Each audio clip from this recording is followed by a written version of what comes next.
Do you ever catch yourself saying, English is just crazy? Maybe your students come across a tricky word and you tell them, you just have to memorize that one, or this is the part you have to know by heart. But deep down, you know it's still confusing. Here's the truth. English isn't random. It's a wonderfully complex system, and once you understand how that system works, through sound, structure, and meaning, everything changes.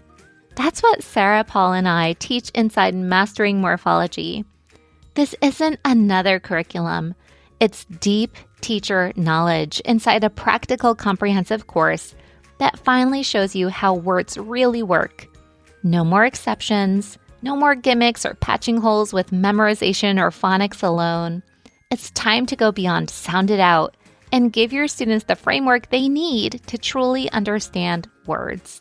So if you're ready to stop guessing and start teaching with confidence, join us inside Mastering Morphology.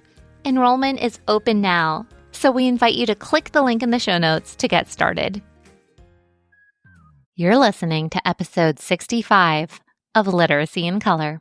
October is Dyslexia Awareness Month, and we are wrapping up our bonus series with an episode targeted around supporting our dyslexic learners with online tutoring instruction. Today, we're joined by Michelle Breitenbach, founder of Rewire. She's a certified dyslexia practitioner, online tutor, and passionate advocate for structured literacy instruction. After leaving the classroom due to health challenges, Michelle transformed her teaching career by creating engaging, multisensory virtual sessions that support students with dyslexia all around the world. Through her work, she empowers both educators and families to make online learning effective, personal, and full of connection. Welcome to the Literacy in Color podcast. I'm your host, Michelle Sullivan, a science of reading advocate with over a decade of experience as a reading interventionist and literacy coach. I'm passionate about making evidence-based instruction both effective and engaging. If you're interested in captivating our learners on reading fluently and understanding language, or as I like to call it, keeping it colorful, then you've found the right place. Each week, we'll explore intriguing lit bits and practical strategies around the science of reading and structured literacy to help you be colorful and teach colorfully. Are you ready to bring literacy to life? Let's color outside the lines and make an impact together. Hello, everyone. Welcome back to another episode of Literacy in Color. We are in for a real treat with Michelle Breitenbach today from Rewire. We are finishing up our bonus series this month in October. Every Friday, there's been a bonus episode for Dyslexia Awareness Month. And today happens to be Halloween. I mean, we're recording at the end of summer, but trick or treat because Michelle is here to chat all about how we can serve our students with dyslexia with high-quality virtual tutoring support. So welcome to the show, Michelle, another fellow Michelle. Hello, Michelle. How are you, my friend? So good. So can you briefly introduce yourself and just share how you became so passionate about supporting students with dyslexia through online instruction? Yeah, real quickly, it was 10 years ago that I was setting up my classroom like everybody else and making sure my bulletin board pieces were straight. And then I didn't know by October 2015, that same year, that the community of 30 years that I thought I was going to be part of, I couldn't be part of anymore. I started losing my speech with hemiplegic migraines. And I had to say goodbye to the classroom. And I was very blessed. I was in a school that even in 2009, we had floor to ceiling science of reading materials. I was told that I had to be a certified dyslexia practitioner because they were paying for it, because they were giving me the student, because it was on school time. And I was not going to be considered tenure unless I got that certification. And that certification set off quite the passion. I had to leave my special education position overnight. I came to Miami on a little getaway from the winter in Boston because I was one of the top 5 public school districts in Massachusetts. And then disability denied me because I got on a plane.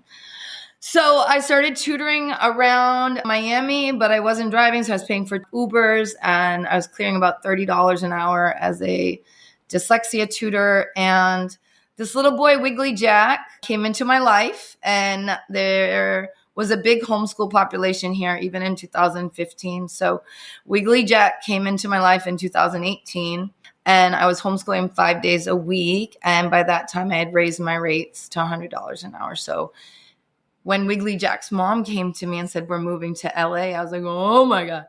As a tutor who was just finally feeling stable, nearly 4 years out of teaching, that was like a panicky moment. And then when they were in LA, they called me and they said, we can't find a teacher that he loves as much as you. Can you do this online? I was like, yeah, I can. And that was like a little bit like early winter 2019. And the reality was, Michelle, I could not teach online. I could not. Wiggly Jack's finger approached and shut me off. Wiggly Jack scribbled all over my screen. Wiggly Jack hid under the desk. I'm sure you know these stories, right? But Wiggly Jack was my best under 4 feet tall teacher. And then I had a couple clients that had to do vacations during the summer. So we went online, all dyslexic students. And then basically I shared that this is something that I do in a very focused Facebook group. And someone from Macedonia reached out to me on February 28th, 2020 and said, I'm the only dyslexic practitioner in Macedonia within 100 miles. And I'm in American International School and I need help. And my dog had passed away 2 weeks into the pandemic and I helped her for free. And then I had started doing like little $10 webinars and making games every week for teachers during, like, to take the stress down and give little tips during the pandemic. And yeah, I had become really, really good thanks to Wiggly Jack and Juliet, who picked up peanut butter off the floor with her toe and ate it in the screen. They all made me a really good teacher of online, so that when I saw people come into this and in such a disarray, I always describe it as if it's like the Super Bowl and people are against the Patriots when they're in the top of their ranking and Brady's going for the 4th ring and they're like sending the teachers and they never picked up a football and they don't know the coach. They never had a coach. They don't know what the sidelines mean. They don't know what the word, like any of the lines on the field mean. They don't know about punting, nothing. And like, now go beat Brady. And that's really what was set up for the pandemic. Online teaching is not something that should be learned overnight. Online teaching is not something that should be beyond a very small group, preferably one-on-one. I don't think of that as online teaching. It boils my brain when I hear that schools are still doing online teaching just to not have a snow day. But yeah, I became really passionate. I helped American international families that were undercover agents in the government in Germany, and I zoomed in with them. I kept kids from being kicked out of their private schools. I zoomed in with them at 8 a.m. so they could get their structural literacy and dyslexia intervention while their brain was fresh, but also so they didn't have to leave their special school. I zoomed into a public school last year with one of my middle schoolers because he had so many extracurriculars and his brain was better at 2 p.m. So I'm blessed. And I've helped probably thousands. I don't know. You never know how many people you help, right? Like that's what that's so special about social media and connections and all that. So yeah, I've helped quite a bit. And then I really became passionate about it. And now I help teachers leave schools and set up their own online businesses while maintaining multisensory methods and getting behavioral strategies and things like that so that you are super successful online and you really stand out as an expert instead of someone who fumbles. You've seen all the highs and lows. And I would say I'm so sorry for your health journey and everything you had to go through at that point. But at the same time, that low has led you to such an incredible high right now and making such a profound impact in this world for teachers and kids all over globally. Wow, it's really impactful. And thank you. Yeah, and you truly are a dyslexia expert. Can you share a little bit about the prevalence of dyslexia and maybe what our listeners should understand when it comes to kids with dyslexia? Yeah, I mean, just to run down a few percentages, right? 1 in 5 kids have dyslexia. This is one that we're usually commonly aware, but we also have a predicted 5 million people that are homeschooling their children for their various reasons, but definitely because some kids are neurodivergent that they've decided to homeschool. They're struggling readers. They're not getting the special ed support that they need. 66% of our entrepreneurs are dyslexic. 8 out of 10 of our sharks from the Shark Tank are dyslexic. Between 40 to 50% of the prisoners are dyslexic. So that shows the difference between who's getting the support and who's not and what's happening. And then on top of that, dyslexia is something that I don't want to say that I know this, but from experience, the majority of kids are not finding out they're dyslexic until 3rd grade. And by that time, the confidence has been affected. The parents are confused. And I think that one thing that a lot of people overlook with dyslexia is, first of all, these kids are brilliant. They are the highest level of intelligence. They are known as the only population that's going to beat out AI. They are out of the box thinkers and beautiful kids to work with. And they think of something and a solution to a problem that you and I could sit for 3 years and we could not do it ourselves. And they think about it in like 2 seconds. And they're not getting the support they need. We shouldn't be finding this out in 3rd grade. We shouldn't have cities and states that are not even allowed to say, teachers aren't allowed to say dyslexia within the classroom. There's a lot of misinformation and there's a lot of lack of support. And the reality of it is there actually are not enough practitioners in the world to support the percentages of people with dyslexia. I love how you spoke to not only the challenge, but also the exceptionalities, like how brilliant some of these children are. And we think about some of the comorbidities. I always have trouble saying that word. Yeah, no, you're good. ADHD might be one of them, but then being gifted might be one of them as well. Well, that's usually the combined type. They're usually diagnosed with ADHD as well as a very high IQ with processing skills. So if they get the support they need and their brain is essentially rewired, then they have a chance of being a shark, right? If they don't get the support they need and they just keep getting tossed by the system, or they never find that tutor that is the right person with the right training, the other direction could potentially happen. That's 20% of our population. So that's really sad statistics. So it just goes to show how important that early intervention really is. So when it comes to teaching students with dyslexia, what are maybe some of the non-negotiables when it comes to literacy instruction? Sequential, structured, multisensory, engaging, because they're going to get bored easily. You need to have strategies for the wiggly ones, because if they're combined type, which most of them are, they just need a different way of learning. They really do. They need a different way of learning. And really, in terms of the instruction, obviously we categorize that under Orton Gillingham strategies, but there's a lot of programs within that and a lot of teacher pay teacher friends, wink, wink, that are supporting kids with dyslexia as well, with really fun and engaging resources. And that's the kind of teaching they need. And that's why I'm really passionate about online teaching to reach these kids, because sometimes what I see a lot of teachers do, everyone can take what I say with a grain of salt, but I'm old school and I want my lessons to feel like the in-person experience. And I want my students to be using those tactile resources. And I want them to be moving the magnetic letters around the tile board. I do not want them, and control purposes and for engagement purposes and all that, I don't want them on what I call kind of the virtual highway, where a lot of teachers that are online go right to a website, right to a YouTube video, right? And you're in a one-on-one situation if this is the kind of instruction you're doing. And it really is a space where we shouldn't be handing off to computer-based places. That's just my opinion. I understand it when it's a classroom of 20, totally understand that. But even in a classroom of 20, the kids, if they're doing the intervention the right way. And then I think we also have to remember that it's not just dyslexic kids that should be getting this kind of instruction. It's all kids, because it's based on science and it's based on how the brain learns to read. And it's also has to be connected to spelling as well. I would like to say that every school is doing it right. More of them are doing it wrong, which is a very sad, very sad.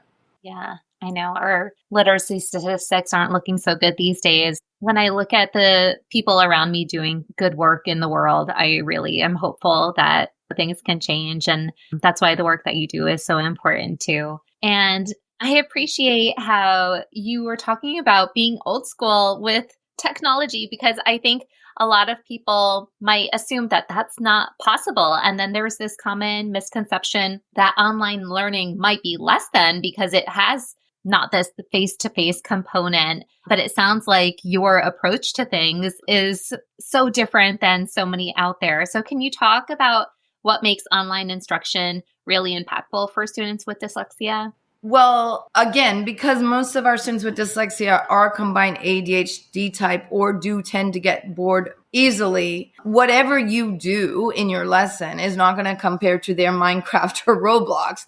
And the sooner you realize that, you need to adapt your lesson based on how they're the out-of-the-box thinkers and they need their lesson adapted. So, for example, I was just having a conversation with someone who's like, how can you have a lesson that's longer than 30 minutes with a 5-year-old? I'm like, my lessons are 60 minutes. Every online lesson is 60 minutes. Like, well, how do you do that? Honestly, 90% of my lesson is just video. 90% of my lesson is on video, especially with the little ones. I'm holding up a card holder in the video to tap out sounds. If they're in their bedroom, I'm having them go grab a stuffed animal and let's hop our sounds. They have their magnetic letterboard. They're writing with a pencil. They are not writing on the screen. And the other part of that is you stay in control of your lesson. What winds up happening when we go to what I call the virtual highway is you're giving up control of your lesson. And the other part of this is we have to consider if this is tutoring or teaching online where you're supporting a school or whether you're supporting a parent or individual. Especially when you're looking at what a parent wants for their child and how you're going to engage with that child, because a parent's going to be very close if you're online, PS, right? They're not going to be far away, or they're going to be watching you from a nanny cam, and whatever parent's listening, you know you would do the same thing. You want to get online and shine, and you want to make that connection with a student. And you certainly don't want the first thing to do is like share a screen and put a video like the size of an old film strip crew, because they cannot see how excited you are to work with them. And you cannot see if they are tired, if they are sad, if they are confused. There's much more to this than not just multisensory teaching. Like multisensory teaching is important, but it's more the connection. It's the connection. It's having behavioral strategies. It's knowing how to engage. And because a parent is watching, you really need to be in control and keeping these kids from saying the B word, which I feel is a swear word in my Zoom room, and making sure that your student is not sliding under the desk because they're bored or they're tired or whatever. The way that I explain is online teaching is a skill. My parents said, oh, Michelle, you need to learn how to swim. So we're going to give you swim lessons. I'm like, great, I know how to swim. To this day, I can swim like a frog. But if you told me to jump off a diving board every single time I'm belly flopping, online teaching is a skill. You have to do it really well, and you have to learn how to do it really well. And the way that people were thrown into it from the pandemic, they didn't have time to do that. They didn't have their wiggly jacks for 9 months to say, he never said you're really bad at this. But all of those actions, all of those interactions together told me I was terrible at what I was doing and I better start changing things. And all of his interactions with me, the negative interactions, were saying, hey, I used to love what we did at my house. I loved that. I loved when you came to my house. I loved when we played games like that. I loved all of that. But you're not doing any of it. You're taking me to Go Noodle where it freezes. No offense to Go Noodle. It's a great place. You're in a one-on-one situation. Guess what? None of my new students know Go Noodle is out there, because what they don't miss, right? I think that where I see online teaching is these big, just like we have our big curriculum companies come in and take over the reading space, and we're not big fans of those.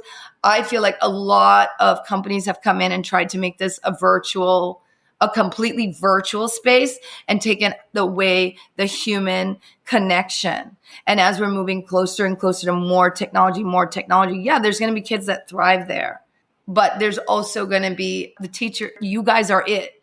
You are the unicorns. You are the ones with the skills. You are the ones that the parents want their child to be connected to. The parents' fear is, from a perspective of a private tutor, is their child goes from an active board to iReady to an iPad. Online has to be different, or it's not going to be a yes. They need to see it. And then what pandemic did is introduce the world to online teaching in the worst possible way. And that's something that's we're going to be carried, just like the marathon bombing or 9/11. Like, it is something that till 80, we're going to be talking about online teaching during the pandemic, ruined the socialization of all kids. That's not online teaching. Real online teaching is a one-on-one setting, maintaining multisensory methods, being able to tell a parent on the phone before you accept a job that I replicate the in-person experience. It doesn't look different. There's just a screen between, and that's good for virtual sneezes. So I'm super passionate about this. Yeah, I can tell your passion is electric. I love it.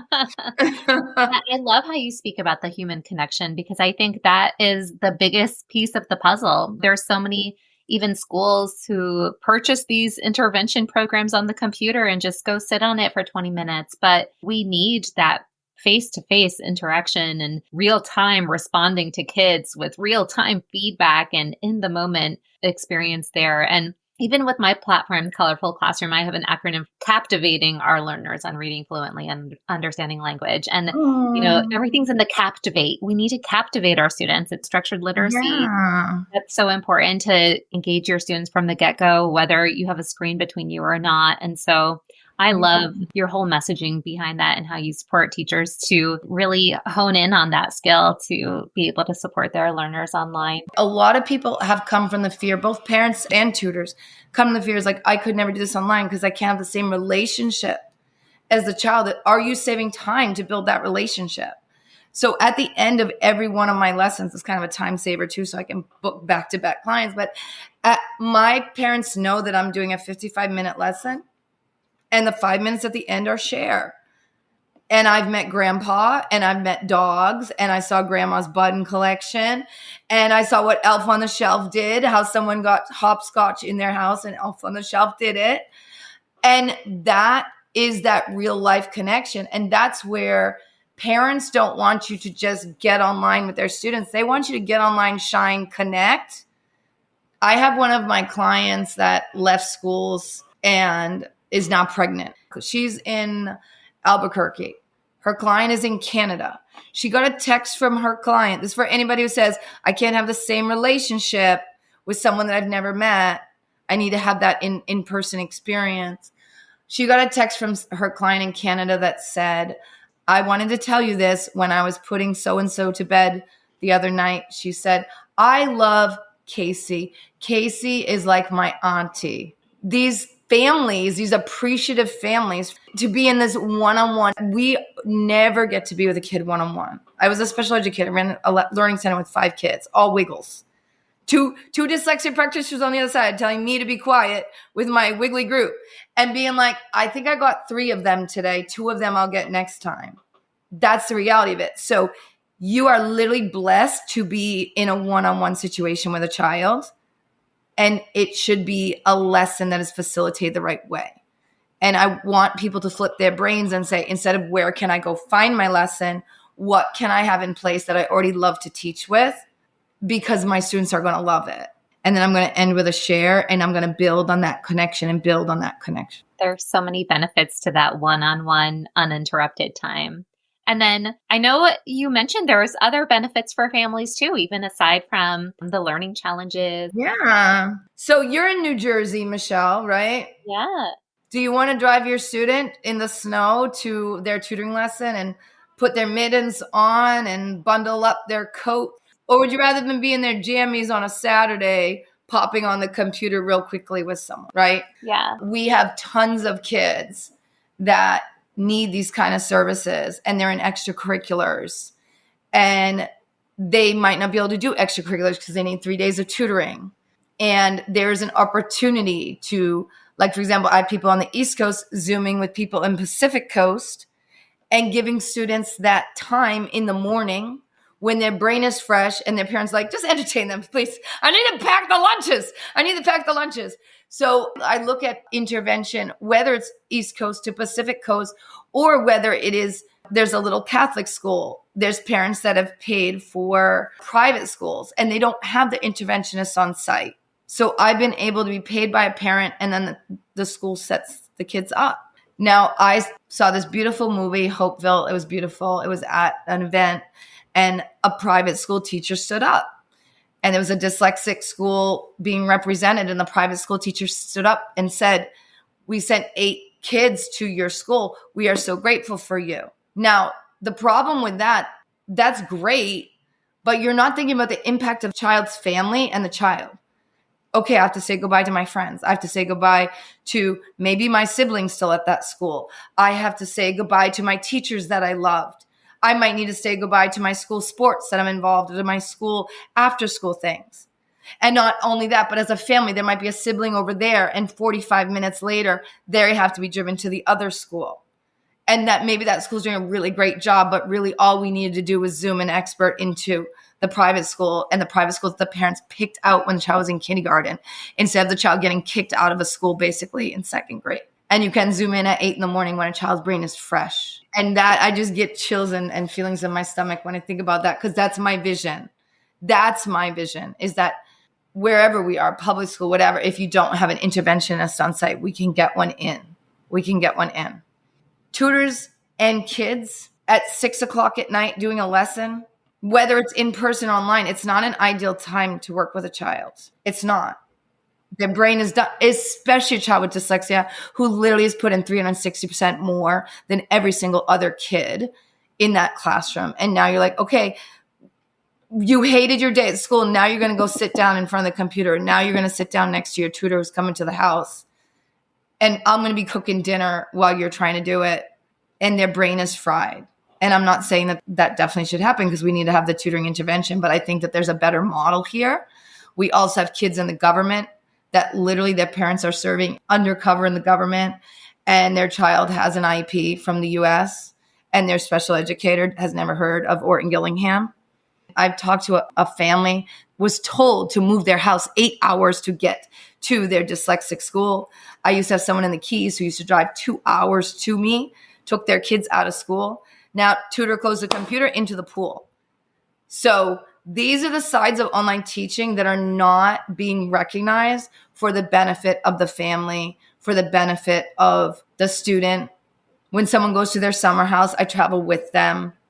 My clients as well, they travel with their kids. What's being overlooked is what I shared in July 2020, which most people are probably like, you be crazy. And then doing a dancing remix by November, which is thank you, online teachers. Because imagine if 14 million kids got access to a practitioner overnight, and they're in all different places. Do you think a child in an underprivileged school will ever have access to an amazing educator? Not where there's no funding. I have big, beautiful dreams, Michelle. I'm going to be Zooming people all over this world. You gotta send them on over with the Zoom room. I know. The Zoom room is a good place. It's a good place. Take away the pandemic PTSD. Moms, dads, teachers. Yeah. Take away the pandemic PTSD. And how practical it can be for families and the flexibility. I think about the day-to-day, and just like, I have 2 daughters, and the day-to-day hustle of laundry and cooking and running to the grocery store and how many things. And when there's extra activities, how stressful that can be. So to make just life as simple as humanly possible, I think is such a blessing. So thank you for sharing that. Yeah. And I mean, that's on the family side, right? And then you have these beautiful unicorn teachers that have this skill set. Don't tell anybody, but I'm helping them get out of the classroom. And they're doing 200 hours, 50-hour weeks with, I'm sure you remember these kind of days. They're doing 50-hour weeks. They're working 200 hours a month. And I do tell people to stand firm in their rates because they can get down to 10 to 15-hour weeks, and they can put their laundry in before they get online, and they can make $500 during nap time, and they can put something in a crock pot, and they can fold the laundry after the third lesson, and their weekends can start on a Thursday. And at the same time, they're giving access to these beautiful families. So they're feeling like a level of appreciation. I had one of my clients celebrated today that she joined the school board. So we know this time is a luxury. And these teachers, they set themselves up and they're supporting these amazing families. And then they're volunteering, and they're volunteering at their local library, or they're volunteering for people that can't afford their services. The people in my group were the first ones to volunteer when we talked about the LA fires. They're like, nope, I'll do it for free. I'll do it for free. Amazing. When good people have more time on their hands, they're able to do more good in the world. Exactly. And it falls with the same with money. Good people with money do good things, right? Yeah, 100%. So, and then they have their energy back. Like when I work with people, one of their first wins is like working out. Self-care. Go. Self-care. We're told, you guys are told to do it in classrooms all year, all day, but you're not given the time to do it. Self-care, but here's your special ed eval. We have that meeting on Friday. It's so true. I know. It's like we need to hone in on all aspects of ourselves for our kids, and it just feels like the constant struggle bus. You know, I had webinars this summer, and I asked how they're operating, and I expected them to say, oh, I'm doing great. I'm hanging out by the beach. I'm doing this. I'm doing that. No. You know, I got them mostly in the chat, anxious, scared, and they hadn't even gotten the first email about going back to school. So we're seeing two sides of a very big problem. We're seeing overworked and undertrained teachers, and we're seeing kids that are not getting access to the right people. So I know that it can't be cured overnight, but I think there's little things that you have to choose what life is, what's going to be better for your child. You have to choose what's going to be better for you as an expert. 100%. 100%.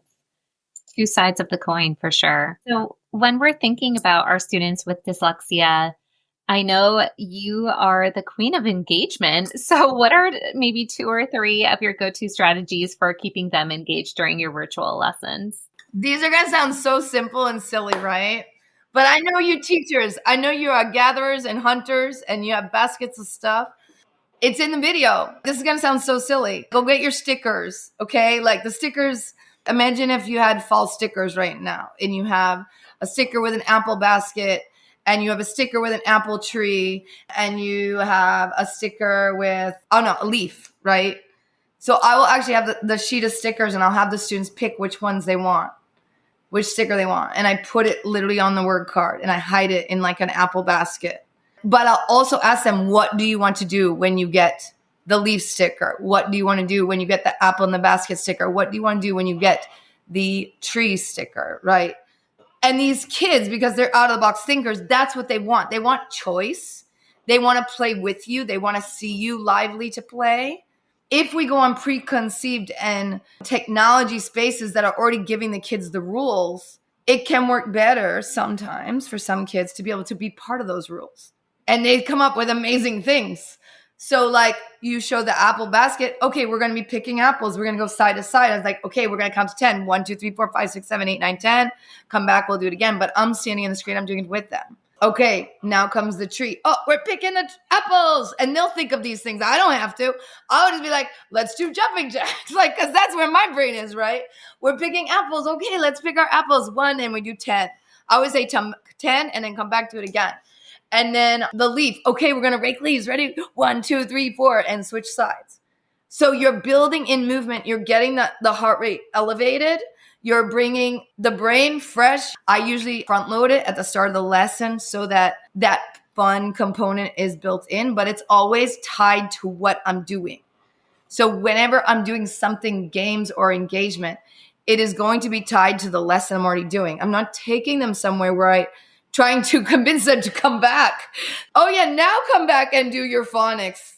No, they don't want to. They're like, no, I want to stay in roadblock land, right? There's a student I had, and I used to just do very big, like calisthenics and all that, right? And there's a student I had like a Valentine's Day sheet, right? A sheet of Valentine's Day stickers. And I was like, okay. And I made the rules. I was like, no, Michelle, let me make the rules. And it was like a 7:00 student. Like she was in the Midwest. She was so sweet. And I'm like hyper, as you can tell, right? So I'm like on caffeine or whatever. And she's like, I'm going to make the rules. I'm like, okay. When we get the Cupid sticker, we're going to pull the bow back. And I'm like, dang, that feels really good. As a back row, like writing that down, give credit to this student when I write my book, right? And then she's like, when we get the heart sticker, we're going to put a heart over our head, like a little like heart, like in the screen, and go into tree pose. That's what I'm saying. These kids need the opportunity to use their creative thinking, because you and I know that we could sit for 3 years and stare at those stickers and not think of something as cool as that. There's no way. I'm like, oh, heart, let's do jumping jacks. Like, let's give it easy. So I believe in choice and I believe in control. That whole thing is controlled by me. P.S. in the Zoom room, if you have a basket and it's below the Zoom screen, kids have no idea that you stack the deck and you can pick the sticker when you want the game to end. So like mine might be right over here and they have no idea. And I was like, oh my gosh, it's the last sticker. What are we going to do? So you have control, choice, and you're part of it. You're part of it. You need to be part of whatever you're doing with your students. Do you see how that's a different way of showing up than if you just bring a child to a preconceived game site? Yeah. Nothing like it, right? That's what we do in person. That's what Little Wiggly Jack and I did in person. So that's one of them. And then the other one is like, if you have a document camera, that's something that I think everyone should have as an online teacher. I would put like a board game. I bought this in Swan like years ago. Years ago when you were showing yours, I was like, "Ooh, I want the one that Michelle has." How long have you been trailing me, Michelle? Yeah, so I think everyone should have a document camera, because that means anything that you already have in your house that you guys have been hunted and gathered, right? You can pop it right under the document camera. So my favorite thing is like a board game.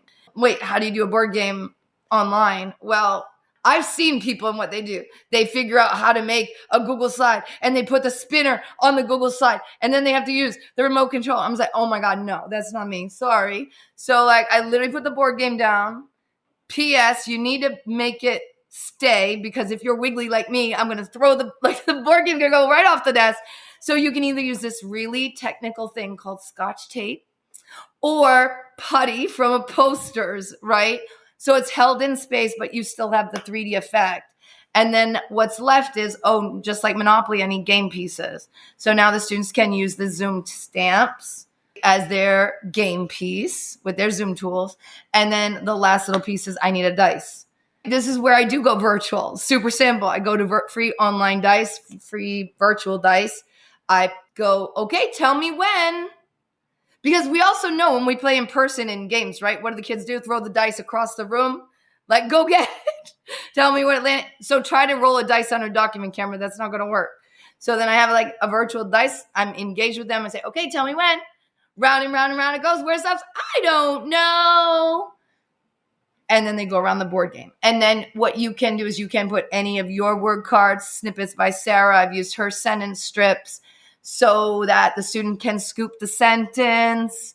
They're playing a game. One of the sentence strips could have a sticker on it. The only game that I've begged of people not to play with kids online and try to replicate the in-person experience, please don't play Go Fish online, okay? Give that game up. Give it up. Because if you can play many card games under the document camera, give up Go Fish. Because you cannot be like, okay, kids, you have the cards over there. Yep, I have my cards over here. Like, no, we're not playing that game. So I have a lot of games that, honestly, I've created with my kids. I also did games every single week during the pandemic, which I probably should bring back. You think I should bring them back, Michelle? Yeah, definitely. And them free during the pandemic every week. I loved it. It was so much fun.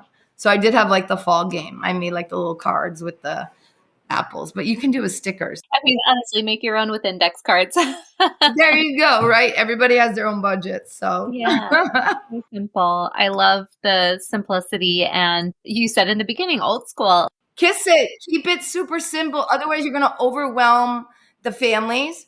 You're going to be overwhelmed and your kid is going to be disconnected. And that's not going to secure a job as a tutor And that's not going to also, if you are a teacher zooming into a school, it's not going to be a really successful experience. And that's where online goes wrong.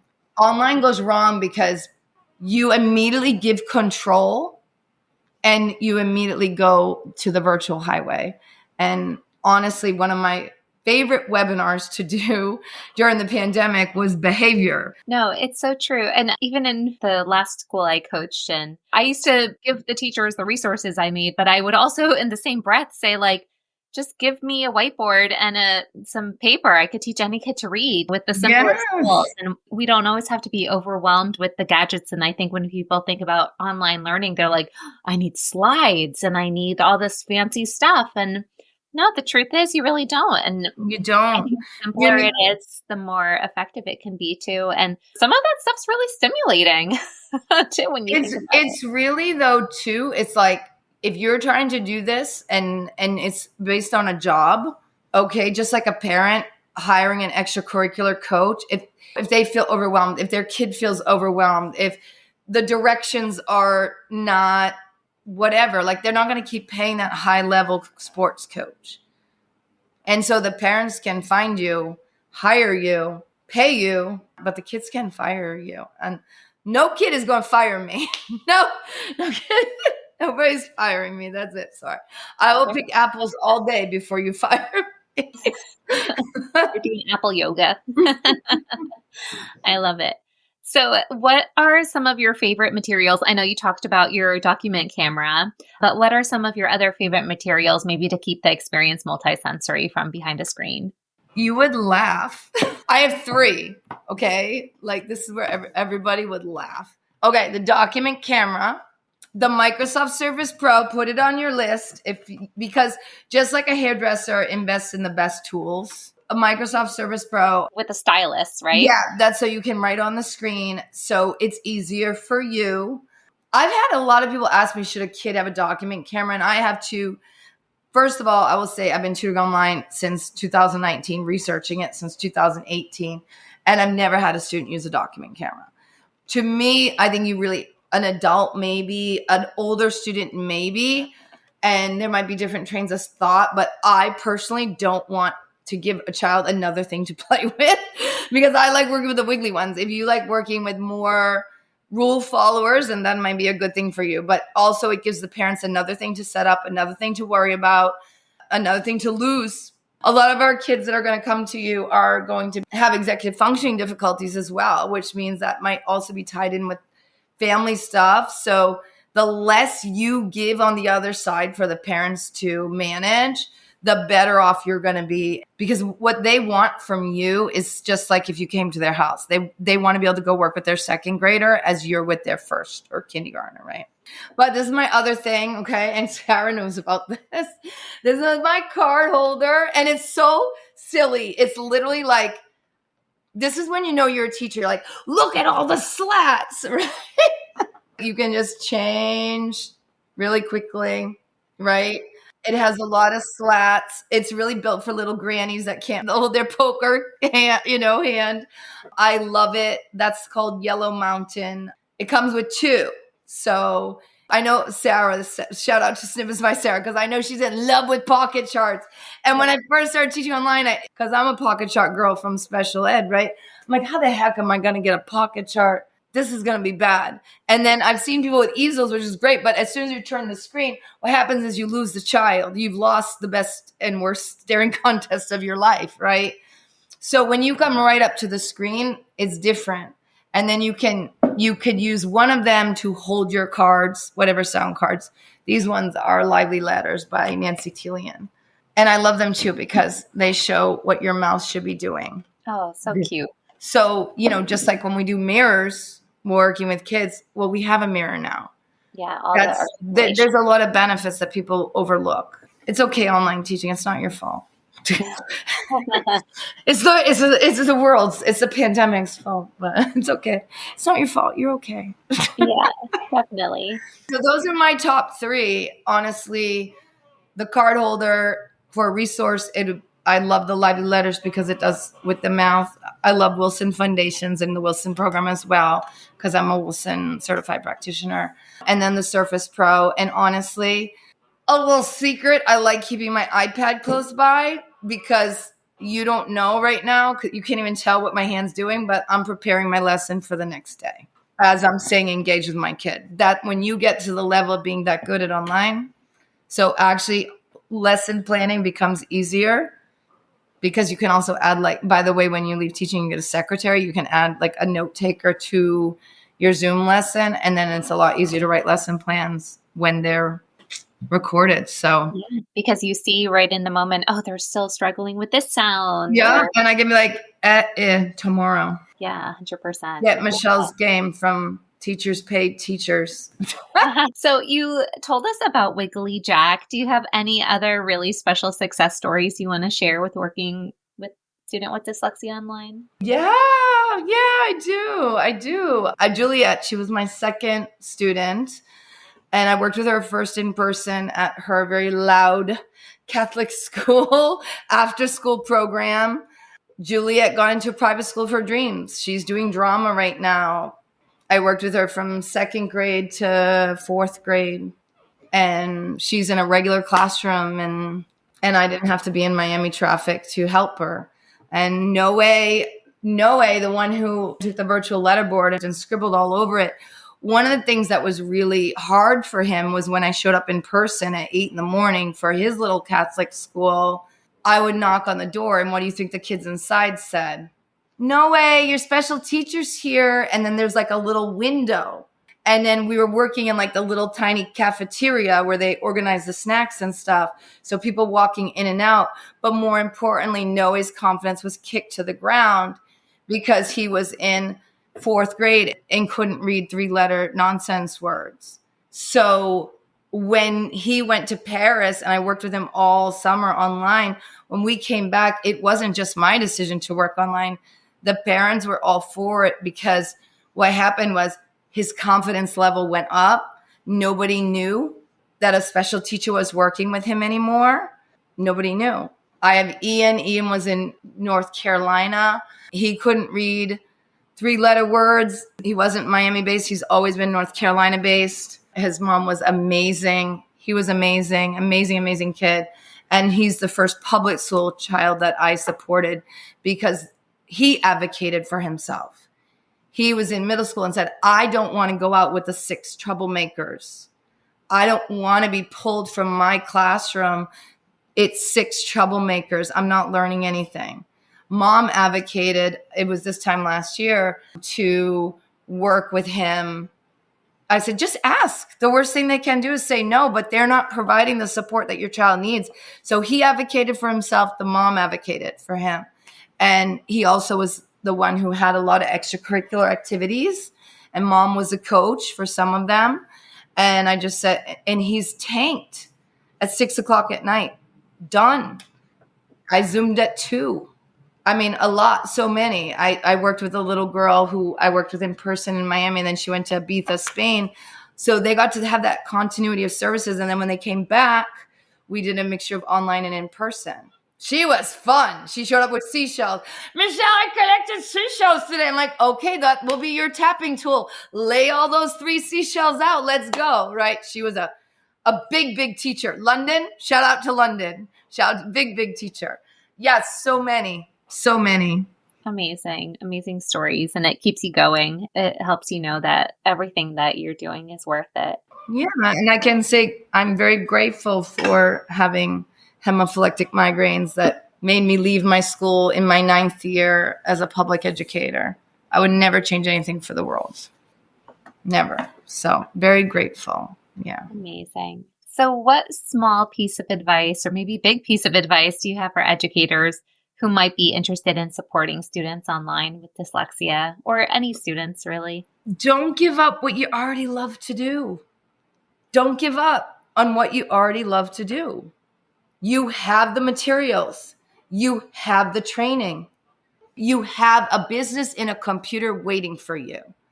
Right now, I have people that I'm working with that are making $125 an hour. I know this is not about money, but this is also about teacher freedom and helping kids. They are adding $2,000 a month to their income with 4 hours of work from home. So my advice would be to, if you want to supplement your income, Well, I used to have to replace my teaching income by tutoring and going to everybody's houses in the middle of traffic. The kids are tired. It's after school. You get online, you say goodbye to traffic. You say goodbye to weather. You have the convenience to tutor, close the computer. You can use the bathroom when you want. I'd rather, honestly, Michelle, give advice to parents. Go for it. That are looking for online tutors or looking for some level of support and what they should be looking for. If they are searching for an online teacher, they should be looking for somebody that establishes a rapport from the beginning with their child. Because the next thing that they should do is do baseline data collection.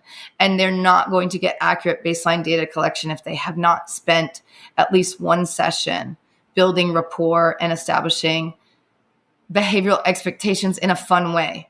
If a parent is listening and is like, oh, is this really good for my child? I would think of all the things your child is going through, and how you can make it easier for you and your family. And there's a place that you don't have to drive anywhere to. There's a comfy home waiting for you. But your person needs to have control. And I don't think I have to be the one to tell them that. And it shouldn't look much different than if they came to your house. And they need to be having adequate training. But I would highly encourage parents who might not have been part of the pandemic or who might have just heard bad things or experienced bad things, but that's not online teaching. It's not. And I tell this to my teachers too, who are like, oh, I want a side hustle. I'm like, it's not a side hustle. A hustle, you know what a hustle is. You're on social media. A hustle is you're putting your hours into school. This is a gig. This is a comedic gig. Obviously it's not comedy, but this is what it should feel like. You should feel lit up. If you're a parent, your kids should be lit up. If you're a teacher, you should be getting off the screen lit up. Any other way that's happening where you're overwhelming or whatever, you're not doing it right. It should be really easy. And that's why I'm all about keep it super simple. And that we can reach and teach our 1 in 5. Progress happens one child at a time right now. There's too many distractions for kids. So I think it's a really beautiful way, if you do it right, to reach those kids that we don't have access to. And my message for teachers is that online teaching is not something you can just Google. It is a skill.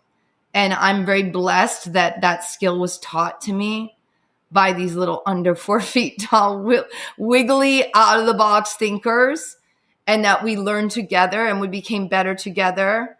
And we did become the team to beat Brady in the Super Bowl. No, I'm just joking. No, but we did. There's strategies involved. There's a structure. There's a framework.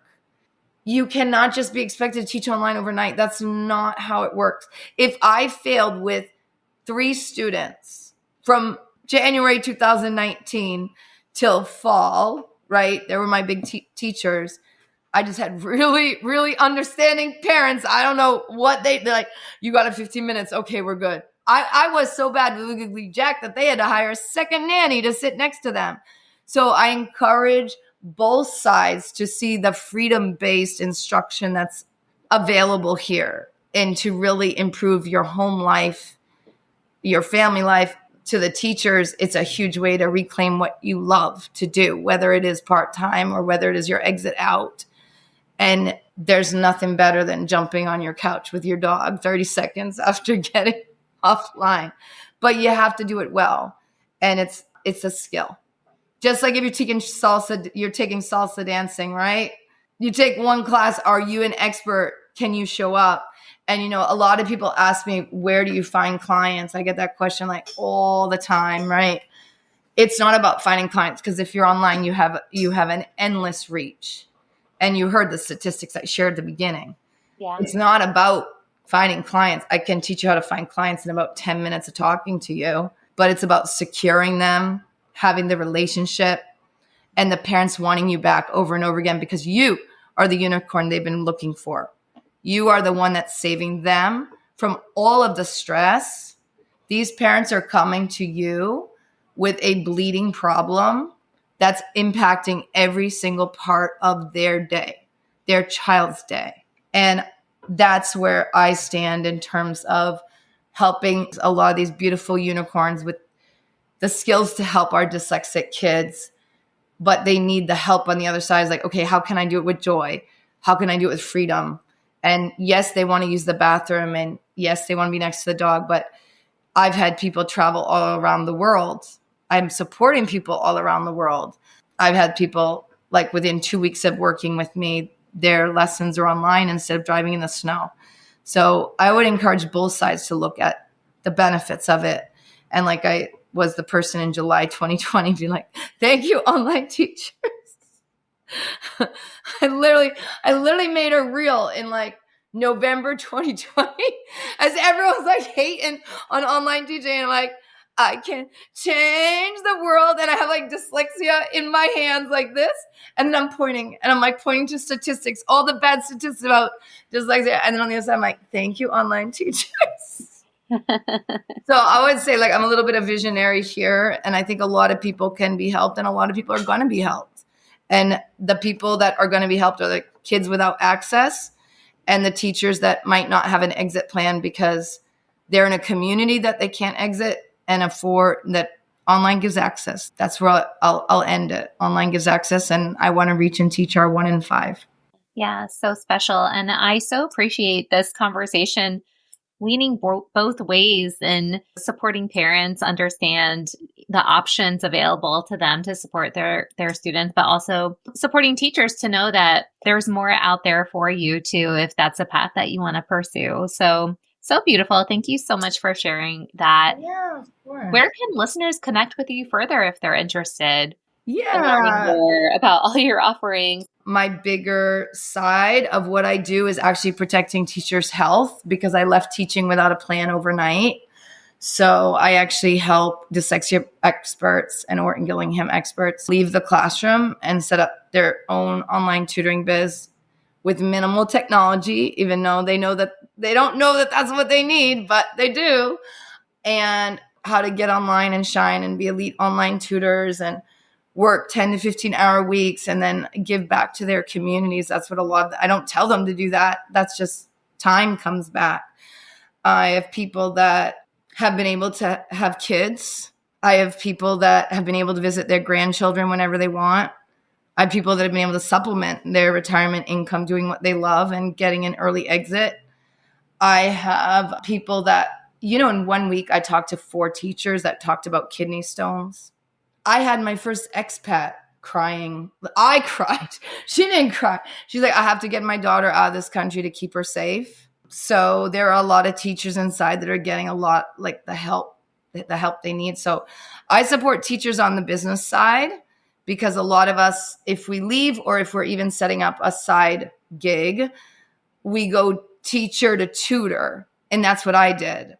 And for 4 years, I went around not understanding anything about business, not having consistency in income, not being able to charge my worth, and not even knowing my worth, right? And not thinking about what extracurricular coaches, no hate on them. But I know that people think like we're giving the gift of reading, but I also want to remind listeners that have these skill sets, like you are the gift. You are the gift. Yeah. So I actually run a coaching program for teachers that want to reclaim their health and joy of teaching and do it without social media, because that's a hustle. We don't want to hustle. We want a gig. And whether they're setting up a side hustle to have an exit plan for 1 to 3 years, or they're doing it to be home with their kids, or one of the benefits of online teaching there's 2 benefits of online teaching that a lot of people are overlooking and they learn when they start following me or they come into my coaching room is, number 1, they can work before 4 o'clock. So teachers have been promised, a lot of teachers, and you probably know this, have been promised that their day is going to end at 3. And that's why they go into teaching, so they can have kids and they can be home for them and they can take them to their extracurriculars, or I call them Uber moms. It shouldn't be derogatory. They call themselves that. But teachers, that promise never gets actualized. As I was a teacher, I was typing evals till 11 o'clock. I was tutoring till 7. And I didn't know that my body was slowly going to say this, you can't do this anymore. I just thought it's my 30s. I'm like, yeah, it's my 30s. Okay. You can't. My body's just like, no, you can't go back to teaching. So I've helped someone exit that had a husband with Alzheimer's and had to take care of her husband. And I know that people don't like to mix the gift of reading with money, But when you charge your worth, you are in a space to give back. You are in a space for a bigger impact. You are in a space, even if that means just take care of your health, your family. It's your time. It's your self-care finally, right? And I think one of the things that a lot of people are seeing is with online teaching, like I've worked with someone in South Dakota that left school, like wanted to leave schools, but she was getting paid $35 an hour as a behavior specialist. She exited out of schools and she had a $100 an hour client in Brazil. She would not have been able to exit schools if she was restricted to helping people in South Dakota, but guaranteed she's probably helping people in South Dakota somehow because we're heart-led individuals. So I help people be business smart and then also get online and not just get through a lesson like the pandemic, but get online and shine and impress those parents and really hold on to those kids' hearts because that's where your job is secure. A little bit of a passion, tiny passion. Yeah, just a tiny passion as Michelle has tears in her eyes. I know. So yeah, so it's Rewire. And then my cohorts, it's called Online with Ease Academy. It's a 6-month program. It's the only thing I really offer because I'm so dedicated to this lovely, amazing group of teachers. And it's a place of hope. And it's a way that I feel grateful every day because my life has come full circle. I left teaching without a plan, staring at Red Sea list grapes on a wish list. And I was like, one day I'm going to be able to afford you. Right. Now it's eggs. But no.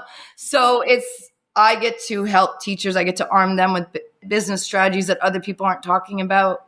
We get really comfortable about talking about the worth, as Jane Hosbrock says, we are brain surgeons by instruction. Such a good quote. Yeah. Well, thank you so much, Michelle. This has been such a fun and enlightening conversation. I appreciate everything that you had to share. And happy Dyslexia Awareness Month. I know, I was going to say, I know it's August that we're taping this. Happy Dyslexia Awareness Month, but let's not just make it a month.